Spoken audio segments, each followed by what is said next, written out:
وسلم وبارك على رسول الله سيدنا ومولانا وحبيبنا وشفيعنا وقرة أعيننا محمد صلى الله عليه وسلم الفاتح لما أغلق الخاتم لمن سبق ناصر الحق بالحق الهادي إلى صراط الله المستقيم وعلى آله وصحبه أجمعين.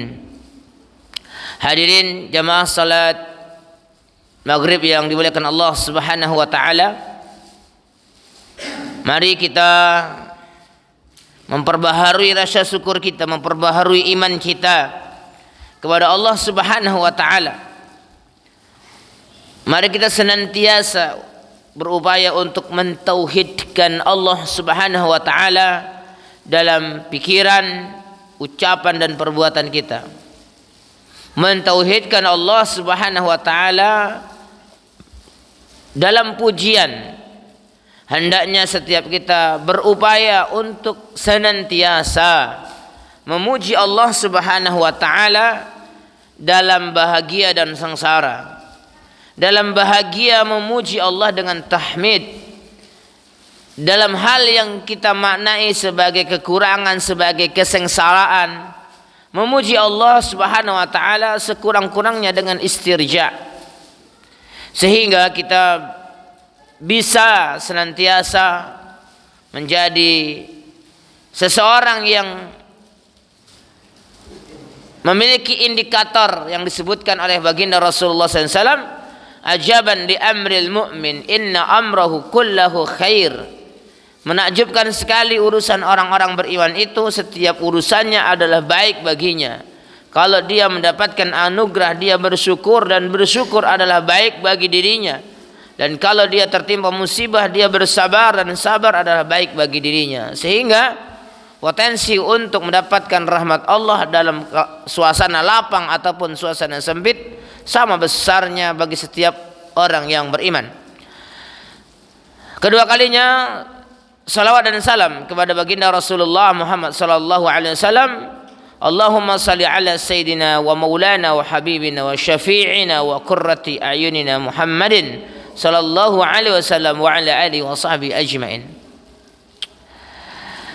Untuk kedua kalinya, ini kedua ya. Siapa tahu nanti ada ketiga. Yang pertama dulu malam i'tikaf. Kemudian malam ini, malam kelima, pekan kelima ya. Pekan yang jarang-jarang. Setahun hanya ada 5 kali. Kadang-kadang 6 kali. Ya tergantung rezeki. Saya mendapat amanah untuk membadal ya kan. Karena yang hakikinya yang ini syariat nih ya, yang hakikatnya itu sedang berhalangan. Semoga Allah Subhanahu wa taala mudahkan segala urusan yang sedang dijalani oleh Ustadz Yusuf ya. Baik, teman-teman yang dimuliakan Allah Subhanahu wa taala, tadi saya masuk ke gerbang ke sini itu ada spanduk besar, ada foto orang ya. Backgroundnya hitam.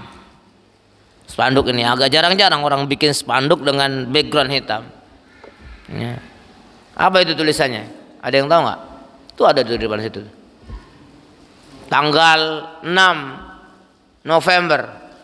Ada yang baca tulisannya? Nah, sebelum saya akan kasih mukadimah sebelum tanggal 6 berarti. Ya kan? Ini mukadimahnya nih ya kan. Mukadimahnya. Ya karena badal ya ditanya temanya apa, biasanya kalau badal nggak ada pakai tema ya kan. Temanya bikin sendiri. Oke lah ya kan. Masuk ke sini itu ada tulisan spanduk memperingati kan judulnya ya, atau merayakan? Hah? Peringatan, bukan perayaan. Iya, yang benar memang peringatan. Kalau perayaan udah lewat waktunya. Lah sekarang gue udah tanggal 4 Rabiul Akhir. Lah pekan depan tanggal 10 itu. Itu kalau perayaan udah lewat tuh. Ibarat kata nih merayakan hari raya Idul Fitri di tanggal 14 Dzulqa'dah itu. Basi. Iya enggak sih? Makanya yang ditulis itu memperingati, bukan merayakan. Karena sebagian orang ada yang menganggap ini perayaan. Bukan guys, ya kan? Ini adalah umat Islam bukan merayakan tapi memperingati. Apa yang diingat, apa yang diperingati, atau apa yang berusaha untuk diingat? Dua hal. Satu, maulid. Dua, maulud. Maulid adalah waktu kelahirannya. Maulud adalah orang yang dilahirkan. Ya. Itu yang kita ingat. Dan harus sering-sering, jangan setahun sekali harusnya. Ya. Tajuknya apa? Tajuknya saya terserah. Bisa pengajian tiap pekan kan. Harus ingat dengan seseorang yang membawa ajaran ini dan konsekuensinya. Ya, yang konsekuensinya. Biasanya sih kalau pakai spanduk itu yang hadir banyak. Kadang-kadang di sebagian tempat dalam rangka memperingati Maulid Nabi, pengajian akbar, ya kan gitu. Nah, ini lagi sering nih ya kan. Padahal kita memang melakukan peringatan, bukan melakukan perayaan. Sehingga kalau kita dalam Islam hanya ada dua perayaan, yaitu hari raya Idul Fitri dan hari raya Idul Adha. Ya. Makanya sudah diantisipasi oleh para pembuat spanduk, para pembuat flyer, para pembuat BC, ya kan? Apa yang dibuat adalah peringatan. Kenapa kita perlu memperingati? Kita ini manusia, tempatnya salah dan lupa, seperti yang didendangkan oleh Haji Roma Irama. Ya kan? Manusia tempat salah dan lupa. Sambil nyanyi tapi kan, kalau saya kan enggak cuman mengutip aja ya kan. Sehingga kita memang harus sering diingatkan. Makanya Rasulullah sallallahu alaihi wasallam itu di antara yang melekat pada diri beliau itu basyira wa nadhira. Memberi kabar gembira dan memberi peringatan. Walaupun kadang-kadang orang yang dikasih peringatan itu skeptis. Dikasih peringatan, enggak dikasih peringatan, bagi mereka sama saja. Innal ladzina kafaru sawa'un 'alaihim a'anzartahum am lam tunzirhum la yu'minun. Itu ada di halaman 3, posisi sebelah kanan atas. Surat Al-Baqarah ayat 6. Gampang kan kalau itu kan. Gampang ya kan. Baris paling atas pakai halaman loh saya loh. Ya kan. Kalau teman kita kan baru pakai kanan kiri, saya udah pakai halaman. Besok saya pakai baris. Itu baris pertama yang itu ya. Kalau pakai mushaf cetakan Madinah ya kan, atau cetakan Saudi Arabia. Tapi kalau cetakan Kudus kayaknya masih sama ya kalau di halaman pertama itu ya. Innal ladzina kafaru, sesungguhnya orang-orang yang kafir, yakni orang yang menutup diri dari kebaikan ajaran yang dibawa oleh Nabi Muhammad SAW, sawaun alaihim, bagi mereka sama saja. A'anzartahum, ingat bagi mereka, bagi kita nggak sama.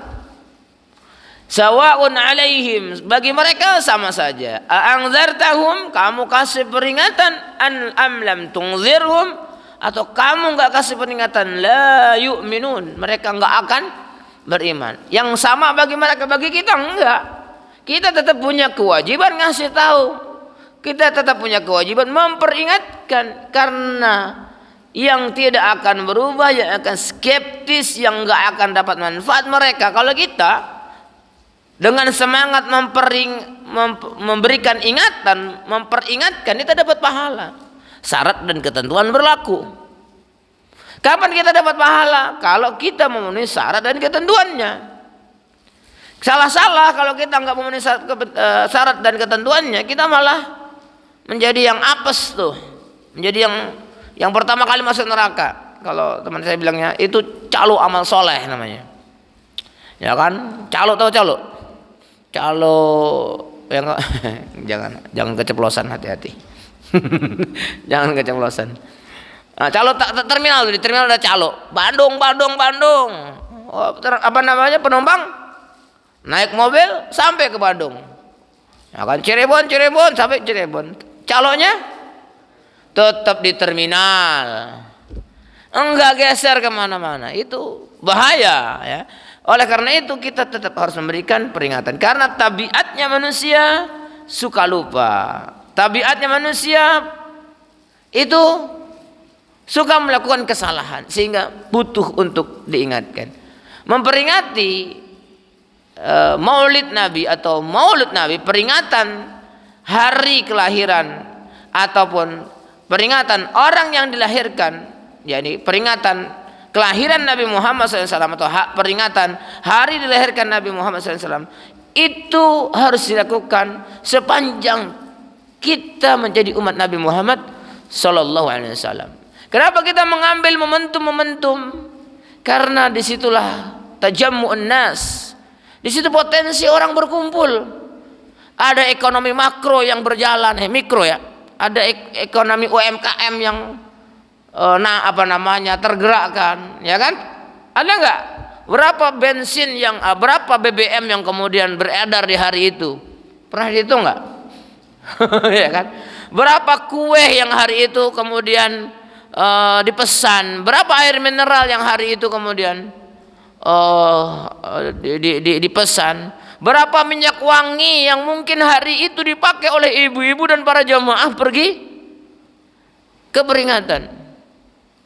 Itu kalau pola pikirnya begitu, itu kan menggerakkan. Ya. Mungkin juga silakan mungkin dibuka stand tuh di luar pagar itu kan, untuk ibu-ibu. Jangan hanya pas nikahan aja tuh yang banyak jualan, ya kan. Bila perlu panggil tuh odong-odong, ya kan, untuk anak-anak senang, ya kan. Syaratnya jangan lagunya ganti jadi murotal, ya kan, menggerakkan, ya kan. Apalagi gitu kan. Nah, karena tabiatnya manusia suka lupa, perlu diingatkan. Apa yang diingatkan tadi? Momentum hari kelahiran Nabi Muhammad dan kelahirannya. Ada apa dengan itu?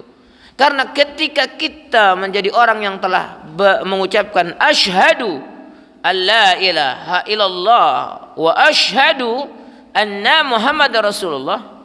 Kata asyhadu ini yang hari ini ada yang ngulik-ngulik nih. Nggak bisa bahasa Arab, nggak punya baju, bikin podcast tentang bersaksi, ya kan? Itu siapa tuh? Hiang-hiang itu siapa? Yang Widiwasa bukan ya? Tahu nggak? Nggak tahu. Alhamdulillah nggak. Kalau nggak tahu berarti nggak buka YouTube ya. Ya nggak apa-apa walaupun ini diupload di YouTube. Tapi ada orang yang ngulik-ngulik tuh. Kalian bersaksi Muhammad sebagai Rasul Allah. Kata bersaksi kemudian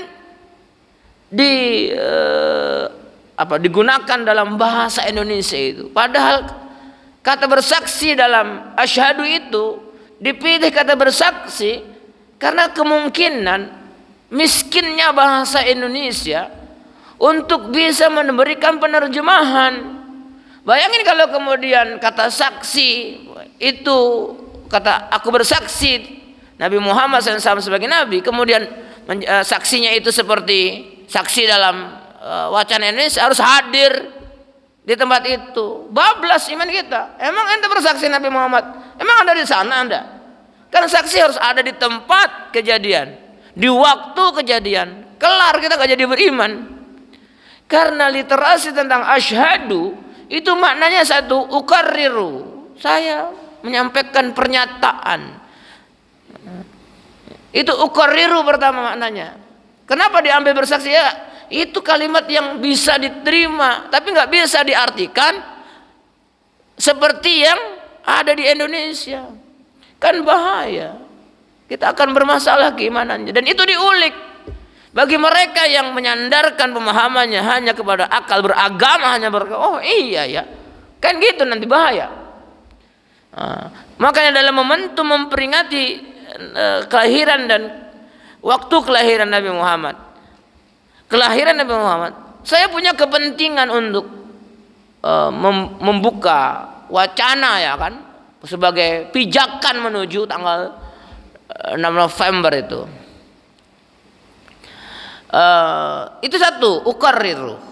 Yang kedua apa? Uqsimu, aku bersumpah tentang kerasulan, tentang nubuwah pada diri Nabi Muhammad SAW. Kemudian aku berjanji. Satu berjanji, kemudian yang terakhir itu berjanji setia. Itulah 4 makna yang sering disebutkan tentang penjabaran kata asyhadu pada kalimat asyhadu alla ilaha illallah wa asyhadu anna Muhammadar Rasulullah. Makanya ngomongin begini harus bisa bahasa Arab. Nggak bisa bahasa Arab ke laut aja. Oh, yang bisa bahasa Arab aja kadang-kadang kepleset.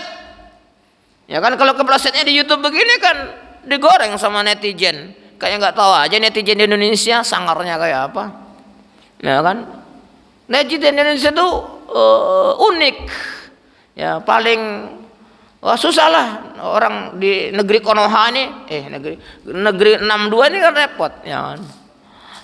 Teman-teman yang dimuliakan Allah Subhanahu wa taala. Makanya ini menjadi challenge bagi kita, mengingatkan kita orang Islam harus bisa bahasa Arab. Bukan hanya sekedar bisa, harus pandai. Karena ajaran agama kita ngebesnya pakai bahasa Arab. Kendati pun ada terjemah, kalau kita hanya menyandarkan pada terjemah, penerjemah kan tergantung selera dia. Saya pernah membaca satu buku yang diterjemahkan oleh dua orang, penerjemahnya memiliki cara pandang yang berbeda, menerjemahkan kalimat yang sama, hasil versinya beda. Ya. Makanya kalau kita jenengan nggak bisa belum punya interest belajar bahasa Arab, ya, mintalah kepada Allah agar anak keturunan kita memiliki interest itu kesenangan gitu. Ya, bahasa Inggris hari ini menjadi bahasa yang mendunia. Dulu berabad-abad bahasa Arab itu menjadi bahasa internasional. Beratus-ratus tahun, ya, beratus-ratus tahun. Sisa-sisanya hari ini sampai ada. Di negara kita atau bahasa Indonesia itu paling banyak nyerapnya bahasa Arab. Bahkan dalam undang-undang dasar aja udah ketahuan tuh, ya kan. Misalnya tentang Pancasila, ya kan. Sila kedua apa?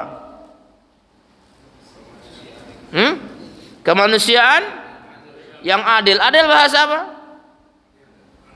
Bahasa apa? Adil bahasa apa? Bahasa Arab. Kemudian keadilan adab bahasa apa? Bahasa Arab. Ya kan? Permusyawaratan musyawarah bahasa apa? Nah, loh kan. Itu tadilah kenapa saya katakan, kenapa kata bersaksi kalau kemudian ditarik sedemikian rupa hanya dalam bahasa Indonesia. Anda bersaksi Nabi Muhammad sebagai Nabi, emang Anda ada di sana ketika lahir? Persaksian model apa? Kan kesaksiannya ditolak tuh. Itulah kenapa perlu kita jelaskan kata asyhadu memiliki 4 arti. Teman-teman yang dimuliakan Allah Subhanahu wa taala, penting bagi kita untuk mengetahui ada hak dan kewajiban yang melekat bersama syahadat kita. Ada hal-hal fundamental yang melekat bersama persaksian kita, keyakinan kita, bersama dengan ikrar kita, janji kita, sumpah kita bahwasanya Nabi Muhammad adalah utusan Allah. Yang pertama adalah kewajiban yang melekat, dan itu yang harus kita ingat, dan itu harus diingatkan sesering mungkin, ya. Al-imanu bih. Kewajiban yang pertama adalah al-imanu bih, beriman kepada Nabi Muhammad SAW. Pertanyaan mendasar adalah, iman itu kan biasanya terkait dengan hal yang gaib, ya nggak sih? Rukun iman itu rata sesuatu yang gaib. Iman yang pertama iman kepada Allah zat yang gaib, ya kan? Habis itu iman kepada malaikat adalah makhluk gaib. Terus iman kepada kitab Allah. Kitab makhluk gaib bukan? Lupa tuh keseret. Tadi apa nyebut apa? Ayo. Nabi dulu apa kitab dulu? Kitab dulu. Kitab makhluk gaib bukan? Sesuatu yang gaib bukan? Gaibnya di mana, guys? Injil makhluk gaib, Taurat makhluk gaib, Zabur makhluk gaib, Al-Quran makhluk gaib. Ada nggak itu?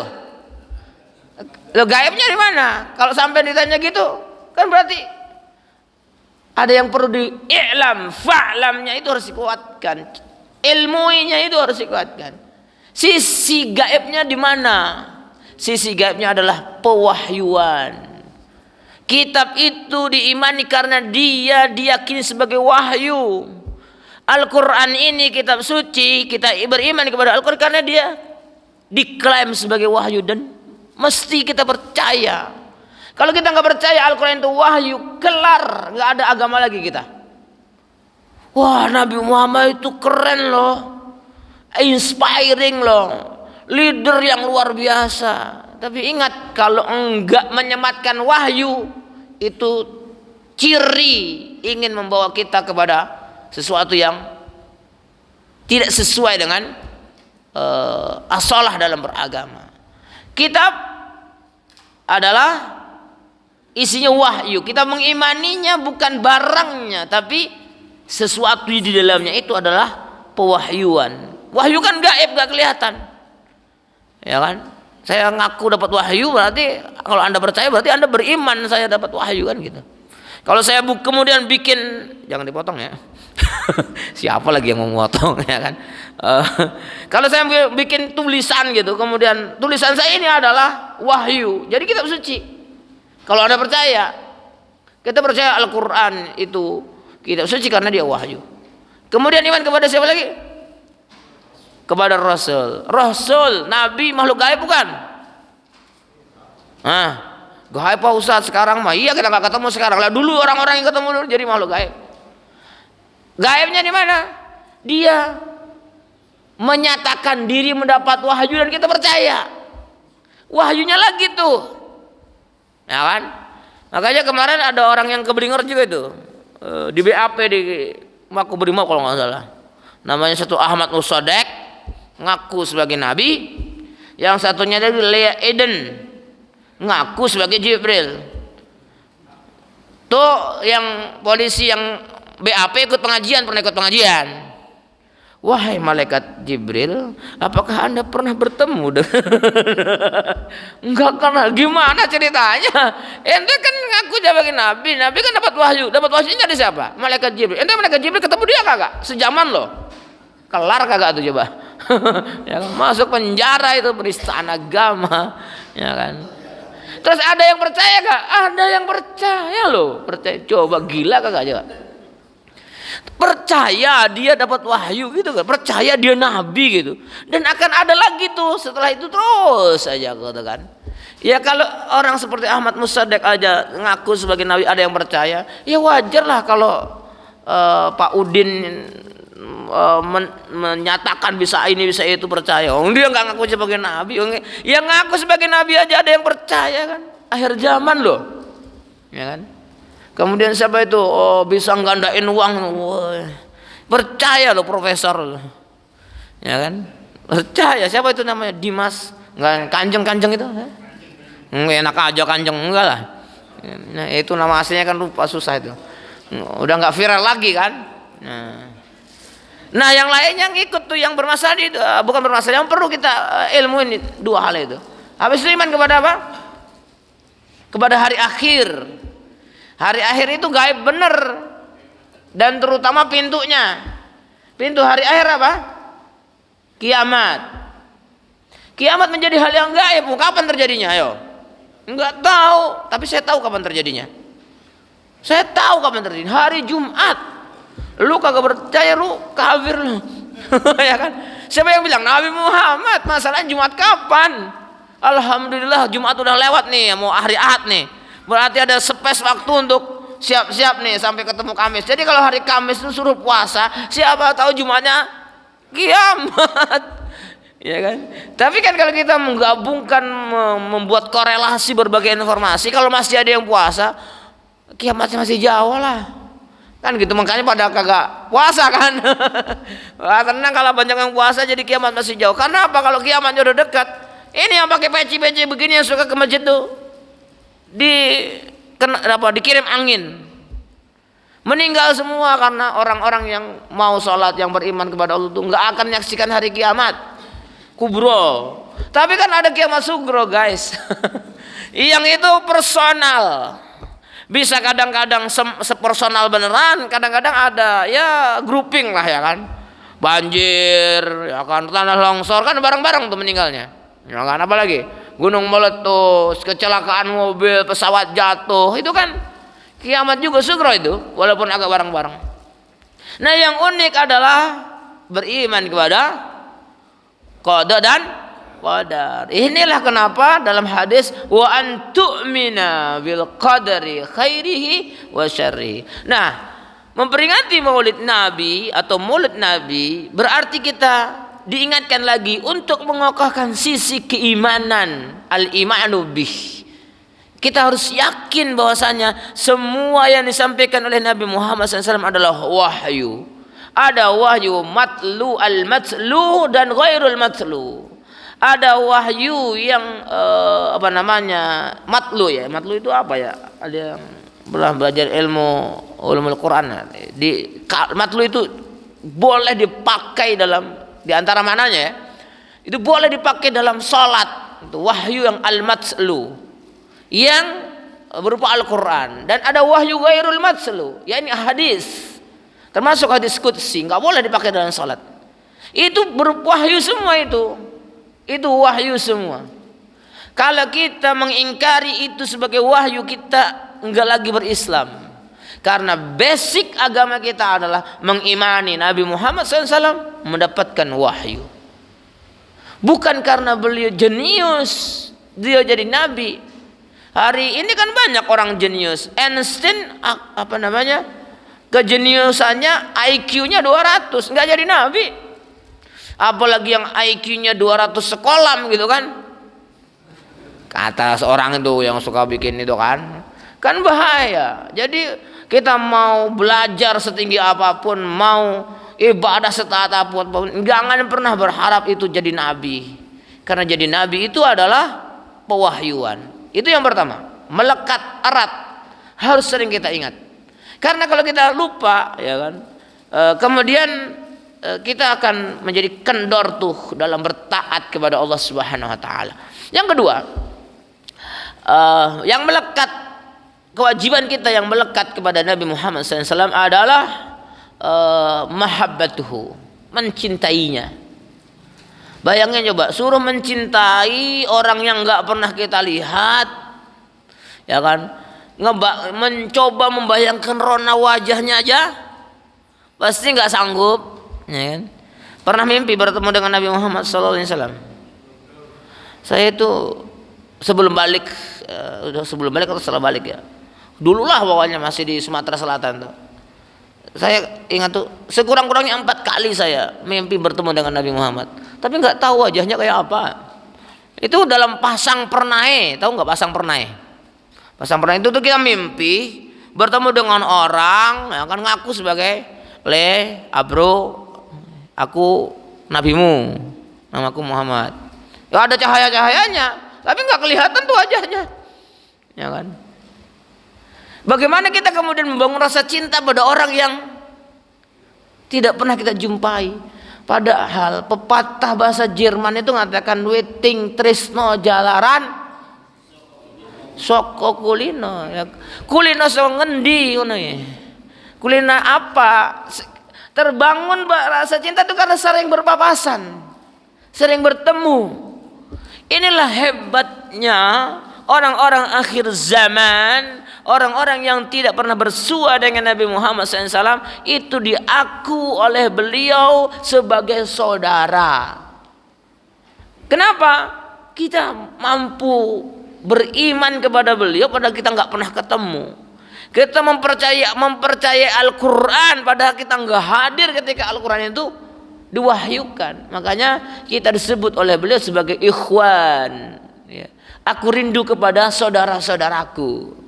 Sahabat Rasulullah bilang, alasna ikhwanuka ya Rasulullah, bukankah kami saudaramu? Oh bukan, Anda sahabat saya. Bayangin coba, ya kan, enggak diaku sebagai saudara, kita diaku loh sebagai saudara. Moga-moga ya, moga-moga kita pantas, ya. Orang kalau diaku sebagai saudara itu hotel nggak bayar, Risa. Coba aja kalau punya rekanan, ya kan, punya hotel bintang 7 gitu, kayak Puyer, hotel bintang 5, ya kan. Terus yang punya hotel bilang, nanti mau datang ya saudara saya namanya Abdurrahim. Enggak suruh bayar. Suruh bayar kagak? Ya? Pulangnya bayar. Ya. Itu orang itu kalau udah jadi orang terkenal, itu banyak yang ngaku saudara. Enggak ngaku sebagai sahabat. Yakinlah coba. Oh, saya mah temannya beliau. Enggak dianggap kalau teman. Enggak jadi, enggak ikut nebeng lah. Ya. Terus kemudian orang itu kalau udah terkenal langsung banyak saudaranya. Orang kalau udah kaya langsung banyak saudaranya, ya kan? Kalau orang udah kaya, ya kan banyak wanita yang menyukainya. Kalau wajah pas-pasan mah nggak apa-apa. Yang penting isi kantong jangan pas-pasan, ya kan? Ya nggak? Itu yang sulit dimaafkan oleh wanita zaman now, ya kan? Wajahnya pas-pasan, kantongnya pas-pasan, ya kan? Tingkahnya nggak pas-pasan. Ya. Nah, jadi untuk di sini nggak ada yang bujang ya? Mana yang bujang? Nggak ada. Bujang 10 tahun yang lalu, 15 tahun yang lalu, ya kan? Penting teman-teman sekalian, mahabbah, rasa cinta itu menjadi dalil bagi kita untuk bisa bersama Nabi Muhammad SAW nanti di surga. Makanya kita kepada teman kita aja itu suruh bilang, kalau kita suka sama teman kita, suka dalam iman ya, bukan suka seperti LGBT ya. Kita mesti mengungkapkan, ana uhibbuka, aku cinta kepadamu. Ya, kapan Anda mau mengungkapkan rasa cinta kepada Nabi Muhammad SAW? Ya kan? Ya terserah. Bisa diungkapkan, tapi lebih banyak itu kayak lelaki zaman sekarang. Tidak bisa mengungkapkan rasa cinta kepada istri, tapi langsung menafkahi. Ya kan? Kapan terakhir bilang I love you honey kepada istrinya? Mbah? Hah? Hah? Lama ya. Kapan ya kan? Loh, kalau kita nggak bisa bilang I love you, atau gini aja deh, Anda lupa tanggal lahir istri kita itu pas ulang tahun, bisa marah dia, ya kan? Tanggal lahir Nabi Muhammad aja lu ingat tanggal lahir gua nggak lu ingat, lu bukan Nabi kan gitu. Nah, itu bisa kacau itu rumah tangga. Rasulullah SAW bersabda, al-mar'u ma'a man ahabba. Seseorang itu bersama siapa yang dia cintai. Dalam hadis yang lain disampaikan, la yu'minu ahadukum hatta akuna ahabba ilaihi min waladihi wa walidihi wa nafsihi wa nasi ajmain atau kama qala. Tidak sempurna iman seseorang di antara kalian sehingga aku lebih dia cintai. Nabi Muhammad harus lebih kita cintai dari diri kita, dari anak kita, dari orang tua kita, dari seluruh manusia. Makanya orang kalau udah jatuh cinta itu langsung jadi pujangga. Maka semua penulis kitab maulid itu jadi pujangga karena menulisnya dengan cinta. Anta syamsun, anta badrun, anta nurun fauqa nuri. Kita nggak tahu kalau itu bahasa cinta karena Anda nggak bisa bahasa Arab.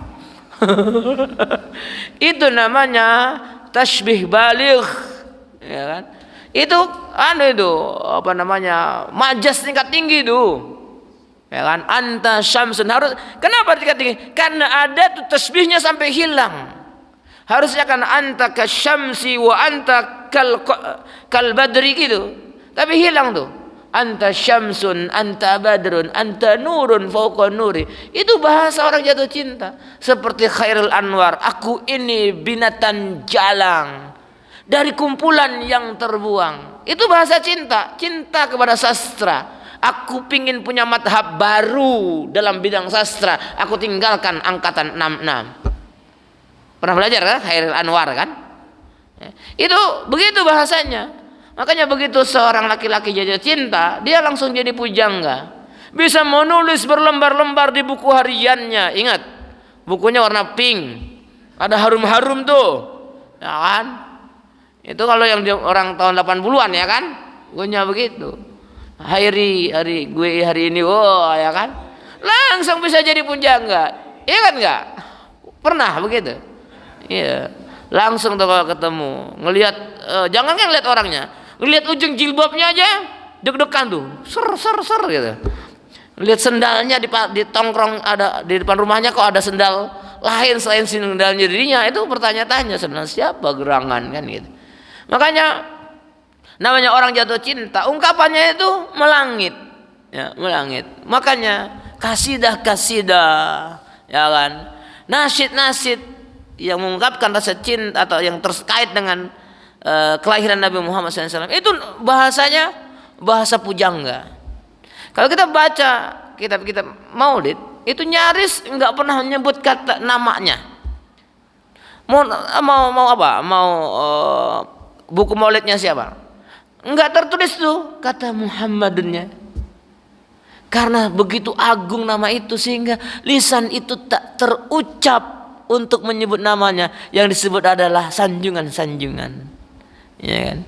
Sanjungan-sanjungan. Coba baca lagi tuh kitab-kitab Maulid, tapi pakai bahasa Arab ya, maaf ya. Walaupun ada terjemahnya, kalau di Play Store ada terjemahannya itu, alhamdulillah, ya kan? Alhamdulillah, ya kan? Alhamdulillah. Ya, kita malas baca aja paling, ya kan? Nah, itu satu, mahabbatuh, penting bagi kita untuk melahirkan rasa cinta. Makanya begitu nama Nabi Muhammad SAW disebut langsung tuh dek gitu, sallallahu alaihi wasallam. Itu udah minimal tuh, ya, udah minimal. Itu kewajiban yang melekat pada diri Nabi Muhammad SAW, mahabbatuh. Dan seseorang kalau kita mampu melahirkan rasa cinta kepada beliau, itu nanti diuji tuh. Cinta kan ada ujiannya. Apakah kita akan punya idaman lain, ya kan? Kalau laki-laki kan biasanya ada orang pelakornya tuh. Apakah akan ada pelakornya itu? Siapa pelakornya? Ya, macam-macam, bisa pekerjaan, bisa anak istri, ya kan, bisa perintah atasan. Itu bisa jadi pelakor tuh, jadi orang ketiga dalam cinta kita kepada Nabi Muhammad SAW. Makanya ada seorang suami tanya sama istrinya, wahai suamiku, apakah engkau masih mencintaiku? Tidak. Apa engkau enggak cinta padaku? Enggak. Benarkah kamu enggak cinta padaku? Enggak. Baru kalimat yang keempat. Beneran nih enggak cinta sama saya? Cintalah saya. Kok tadi 3 kali enggak? Kemudian dia membaca surat At-Taubah, ya kan? Kul in kana abaukum wa abnaukum bla bla bla bla bla bla, ya kan? Aku enggak akan mencintai kamu kalau cintaku pada dirimu itu, ya kan, membuat aku terlena dari mencintai Allah, mencintai Rasulnya, dan berjihad di jalannya. Kalau cintaku padamu itu enggak merusak 3 hal itu, aku cinta padamu. Kan so sweet banget tuh. Insya Allah cintanya akan sampai ke surga. Dan dia akan menjadi ratunya para bidadari, ya. Jadi ratunya para bidadari. Nggak usah gangguin suami gua, ada gua nih. Kira-kira gitulah kan, kira-kira ratunya, ya kan. Ibu suri. Ya. Teman-teman yang dimuliakan Allah Subhanahu Wa Taala. Yang ketiga, kewajiban yang melekat adalah ta'zimuhu, pengagungan kepada Nabi Muhammad Sallallahu Alaihi Wasallam. Kalau kita tidak mengagungkan Nabi Muhammad SAW, maka kalau tidak ada pengagungan, maka ajaran-ajarannya tidak akan kita pertimbangkan untuk kita lakukan atau kita tinggalkan. Karena tidak ada pengagungan, ya kan? Nggak ada pengagungan. Masuk ke masjid, bodoh amat, kiri kanan bodoh amat dah. Kalau kita memiliki pengagungan kepada Nabi Muhammad SAW, mau masuk masjid itu ingat, apalagi di sana ada tulisannya itu, oh, ya kan? Tuh ada tulisannya tuh, kanan kiri sana Allah sini Muhammad. Itu untuk ngingetin tuh, ada sunnahnya Nabi Muhammad tuh, harus ada pengagungan tuh. Masuk kaki kanan baca doa. Itu kalau lahir ta'zim dalam diri kita. Di antara ta'zim yang ditengarai, dijaga oleh para ulama adalah inspirasi dari Al-Quran. Allah Subhanahu wa taala tidak pernah menyebut nama nabinya, yakni Nabi Muhammad SAW, dengan namanya saja, kecuali 4 tempat, dan selalu melekat di dalamnya gelaran. Enggak pernah tuh nyebut namanya aja. Muhammadur Rasulullah, Muhammadun Rasulullah. Enggak pernah bilang Muhammad toh, itu enggak pernah. Enggak pernah. Bagian dari pengagungan karena luar biasanya Nabi Muhammad. Ada 4 tempat. Kalau enggak itu disebutnya ya ayuhan nabi. Ya kan? Ya. Gimana Kak? Ya hari itu benar. Ya kan? Kemudian ada khatamun nabiyyin, ada Rasulullah. Enggak pernah disebutkan. Kita aja nih orang Indonesia, tukang bakso itu tahu namanya Selamat yang jualan. Mat bakso. Pasti minum Mas atau Abang itu. Bang, Abang bakso. Gitu kan? Itu sama Abang bakso enggak berani nyebut namanya loh. Tapi tukang sayur tuh, ya kan? Siapa namanya tukang sayur yang suka lewat? Mur, sayur. Enggak berani, mesti Mas, Abang. Ya kan?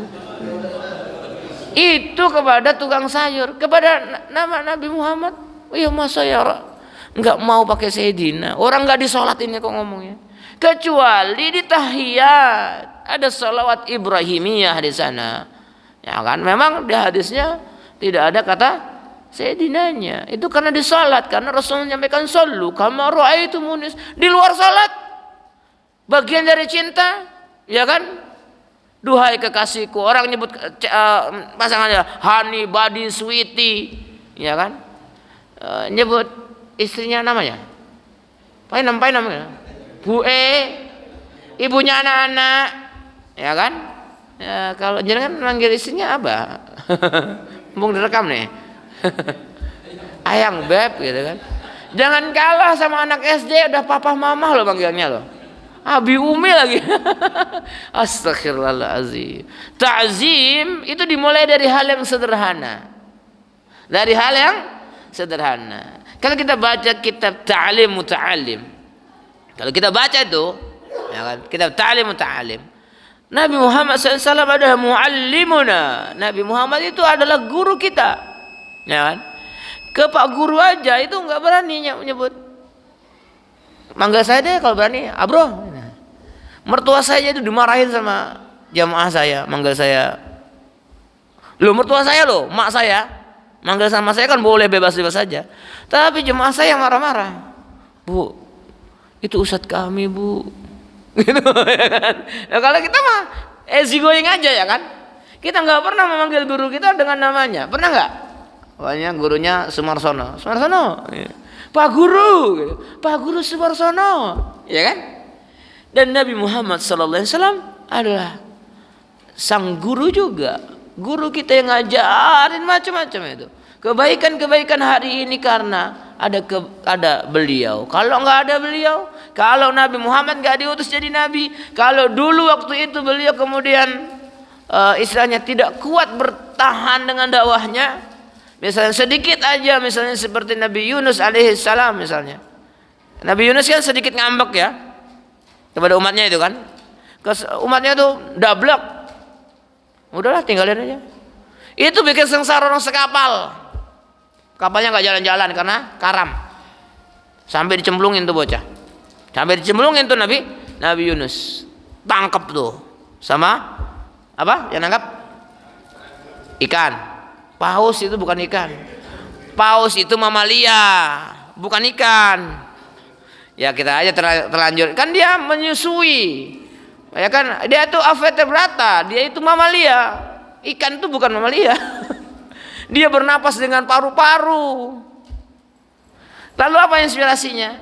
Dalam perut ikan itu dia melakukan i'tiraf, perut ikan itu jadi seaweed. Jadi transparan. Itu tuh yang dibikin di Ancol tuh. Terinspirasi dari indahnya perjalanan Nabi Yunus setelah taubatnya diterima. Sebenarnya masih ada 7 lagi nih. Selain 3 tadi. Ya sebagai awal moga-moga nanti dibahas lebih lengkap lah ya kan, namanya juga badal ya kan. Baik teman-teman yang dimuliakan Allah SWT, karena pengajian ini salah satu tujuannya adalah sambil intidhar waktu sholat, karena waktu sholatnya sudah masuk. Saya tawarkan, ada yang mau nanya, ada yang mau sharing, kita kasih kesempatan. Alhamdulillah nggak ada. Oh ya, kayaknya udah lirik-lirik nih. Waalaikumsalam warahmatullahi wabarakatuh.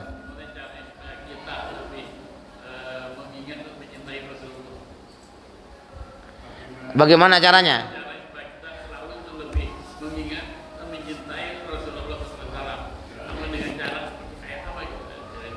Caranya banyak. Kalau kita ngambil tulisannya Ibnu Qayyim ya, Taman Orang-orang yang Jatuh Cinta dan Memendam Kerinduan, itu ada buku, itu terjemahan bahasa Indonesia begitu, bahasa Arabnya nggak begitu ya. Itu ada banyak jenis cinta, ya kan? Tapi yang paling sederhana aja lah, hidupkan sunnahnya, ya kan? Hidupkan sunnahnya, ikutin ajarannya, wariskan ajarannya kepada anak-anak kita. Itu menjadi bukti cinta. Dan ingat, nanti ada hari yaumun la dhilla illa dhilluh, ada hari di mana setiap orang itu ngurusin dirinya sendiri, sampai di kanan kirinya itu telanjang nggak peduli, ya kan? Yauma yafirul mar'u min akhihi wa ummihi wa abihi wa sahibatihi wa banih likulli imri'in yauma idzin sya'nu yughni. Semua orang hari itu sibuk sendiri, ngurusin dirinya sendiri. Hanya Nabi Muhammad sallallahu alaihi wasallam yang sibuk ngurusin umatnya.